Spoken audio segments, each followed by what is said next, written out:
జ్యూసీగా టేస్టీగా ఉండే పెరుగు ఆవడాన్ని ఈ విధంగా ప్రిపేర్ చేసుకోండి. ఒక కప్ మినపప్పుని నానపెట్టేసుకొని నానిన పప్పుని పొట్టు తీసుకొని మిక్సీ జార్లోకి వేసుకొని కొద్దిగా సాల్ట్ వేసుకోండి.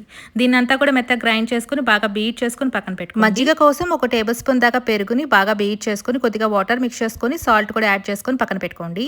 తర్వాత ఒక 1/2 లీటర్ దాకా చిక్కటి పెరుగుని వేసుకొని బాగా మిక్స్ చేసుకోండి. అవసరమైతే కొద్దిగా వాటర్ని కొద్దిగా సాల్ట్ని వేసుకొని ఇలా బాగా మిక్స్ చేసుకొని పక్కన పెట్టుకున్నాక మిక్సీ జార్లో 4 పచ్చిమిరపకాయలు కొద్దిగా అల్లం ముక్క వేసుకొని గ్రైండ్ చేసుకున్న మిశ్రమాన్ని పెరుగులోకి వేసుకొని మిక్స్ చేసుకోండి.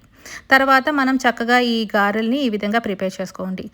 వేడి నూనెలో వీటిని వేసుకొని అటు ఇటు తిప్పుకుంటూ మీడియం ఫ్లేమ్లో పెట్టుకొని క్రిస్పీగా అయ్యేంత వరకు ఫ్రై చేసుకున్నాక గారెల్ని మజ్జిగలోకి వేసుకొని అరగంట పాటు పక్కన పెట్టుకోవాలి. పోపు కోసం ఒక టేబుల్ స్పూన్ నూనెలో తాలింపు దినుసులు, కరేపాకు, ఎండుమిర్చి వేసుకొని ఫ్రై చేసుకున్నాక చల్లారేంత వరకు పక్కన పెట్టేసేసుకోవాలి. పెరుగులోకి గారెల్ని పెట్టేసేసుకొని తాలింపు దినుసులు మరియు కొత్తిమీర జల్లేసేసుకొని అరగంట పాటు మ్యాగ్నేట్ చేసుకుని తర్వాత సర్వ్ చేసుకోవడమే.